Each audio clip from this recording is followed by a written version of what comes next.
मेरे सभी मुमुक्ष भक्ति भाव के प्रेम स्वरूप भगवत स्वरूप सभी बंधुओं को, सभी संत जन, संत महंत, महामंडलेश्वर जो भी भारत के महामनीषी हैं, उनके सभी चरणों में मेरा प्रणाम। आज मैं योग दर्शन के ऊपर संकल्प शक्ति को कैसे बढ़ाया जाए, क्योंकि आगे मैंने दी हुई है योग शक्ति को बढ़ाने के लिए, संकल्प शक्ति को बढ़ाने के लिए अपनी आंतरिक शक्ति को कैसे बढ़ाया जाए। आंतरिक शक्ति ही संकल्प शक्ति होती है, आंतरिक शक्ति ही मन की संकल्प शक्ति होती है। मन की संकल्प शक्ति से ही संसार में सारे कार्य आसानी से होते हैं।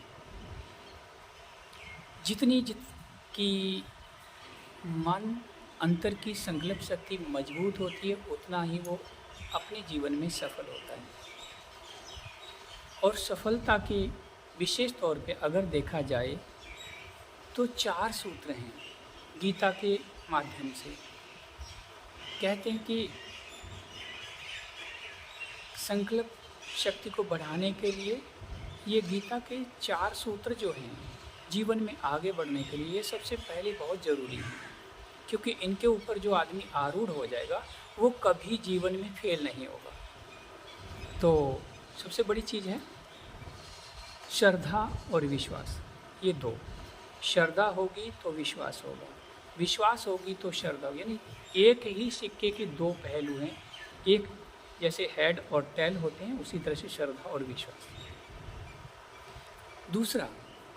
तीसरा जो नंबर आता है, पहला श्रद्धा, दूसरा विश्वास, तीसरा नंबर जो आता है तत्परता। यानी लगातार कार्य को करते रहना, लगातार कार्य में लगे रहना, उसके बीच में कोई विराम न देना, उसके बीच में कोई रुकावट ना होना। जो आदमी लगातार अपने जीवन में कार्यरत रहता है और कभी कोई छुट्टी नहीं करता, कभी कोई गैप नहीं करता, कभी कोई विरोध मतलब बीच में रुकता नहीं, तो वो हमेशा अपने लक्ष्य पे शीघ्र अतिशीघ्र पहुंच जाता है।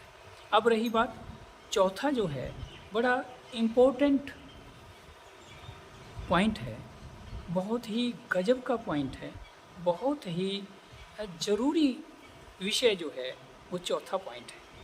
अगर ये नहीं होगा तो आप सफलता प्राप्त करने के बाद में पता नहीं कब नीचे आ जाओगे, इसकी कोई गारंटी नहीं। वैसे तो रामायण में पहला ही श्लोक है, बंदो भवानी शंकर अहु श्रद्धा विश्वास रूपिण याभ्याम विना सिद्धा स्वांतईश्वरम। यानी कि भवानी रूपी श्रद्धा और विश्वास रूपी शंकर की मैं वंदना करता हूँ। इनके बगैर आज तक किसी को सिद्धि प्रसिद्धि नहीं मिली है, चाहे भले ही वो शुद्ध पुरुष क्यों ना हो, उनके अंतःकरण में बसने वाले भगवान कभी प्रकट नहीं होते। इसलिए श्रद्धा विश्वास का होना बहुत ज़रूरी है। भगवान कृष्ण ने कहा है, 4 अध्याय का 39वां श्लोक है, श्रद्धावान लभते ज्ञानम तत्पर संयते इंद्रिय। तो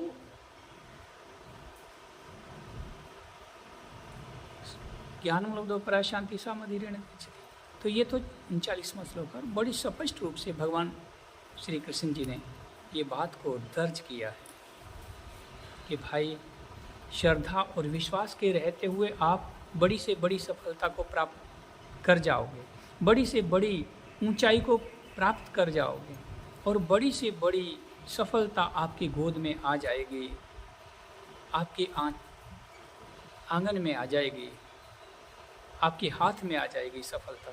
लेकिन कितने दिन तक रुकेगी, इसकी कोई गारंटी नहीं है। इसलिए भगवान श्री कृष्ण कहते हैं कि श्रद्धा विश्वास का होना बहुत ज़रूरी है, क्योंकि श्रद्धा विश्वास का नहीं होगा तो आप उस कार्य में आगे बढ़ ही नहीं पाओगे। इसलिए श्रद्धा विश्वास के रहते हुए आप जीवन में आगे बढ़ सकते हैं, लेकिन कब नीचे आ जाओगे, कब आपका पतन हो जाएगा, इसकी कोई गारंटी नहीं। क्योंकि ये संसार रूप जो है ये प्रतिपल बदलने वाला है। संसर्ग इति संसार है इसका नाम है, इसी को संसार कहते हैं। संसर्ग इति संसार यानी प्रतिपल बदलते रहना। प्रतिपल बहते रहना, प्रतिपल मिटते रहना, बढ़ते रहना, यानी कि नाश्ता की तरफ आगे जाते रहना। मतलब मैं शुद्ध शब्दों को ही उपयोग करूँगा, जो आम भाषा के शब्द हैं उनको ही उपयोग करूँगा, जो हर आदमी के समझ में आ जाए। मैं संस्कृत के गहराई में नहीं जाऊँगा, क्योंकि संस्कृत भाषा बड़ी वेदवाणी है और यह समझ पाना हर किसी के मुश्किल की बात है। जो पढ़े लिखे हैं उन्हें समझ में आसानी से आ जाएगी, जो अनपढ़ हैं उनके समझ में नहीं। इसलिए मैं थोड़ा सा अपनी मातृभाषा यानी कि जो साधारण भाषा का ही प्रयोग कर रहा हूँ। इसलिए श्रद्धा व लभ्यते ज्ञानम तत्पर संयते इंद्रिय ज्ञान मदोतो पराशांति समाधिरण गच्छति, यानी कि सबसे बड़ी चीज़ श्रद्धा विश्वास, तीसरा तत्परता यानी कार्य को लगातार करते रहना, चौथा है इंद्रियों का संयम। कई बार आदमी सफल होने के बाद अगर इंद्रियों पे संयम नहीं है तो वो नीचे आ जाता है। विश्वामित्र जी का 7 बार पतन हुआ था, लेकिन वो जिद्दी थे, आत्म संकल्पवान थे और वो इतने 7 बार पतन होने के बाद भी एक महान ऋषि बने, एक महान प्रणेता बने और उन्हें ब्रह्म ऋषि पदवी को प्राप्त किया। राज ऋषि से ब्रह्म ऋषि बने, बहुत अच्छे, मतलब उन्होंने ऊंचे से ऊंचा पद प्राप्त किया।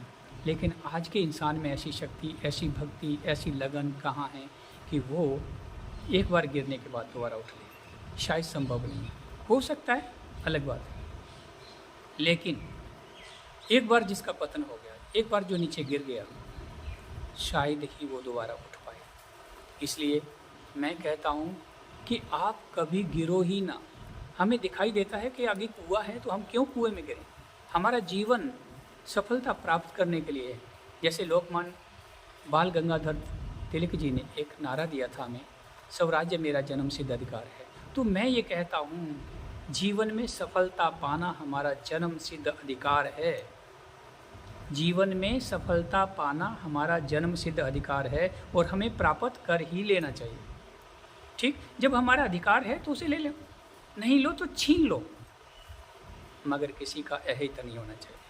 सबसे बड़ी चीज़ है ये। जब तक हम सफलताओं के सिर पे पैर आगे धर के नहीं बढ़ेंगे, जब तक हम परेशानियों की, आपदाओं के, मुसीबतों के सिर पे पैर धर के आगे नहीं बढ़ेंगे, तब तक हम आगे नहीं बढ़ पाएंगे। ध्यान रखना, हमें कोई आगे बढ़ने नहीं देगा, क्योंकि हर पग पर, हर कदम पर कोई ना कोई मुसीबत खड़ी है, कोई ना कोई आपदा खड़ी है, कोई ना कोई दुविधा खड़ी है हमें रोकने के लिए।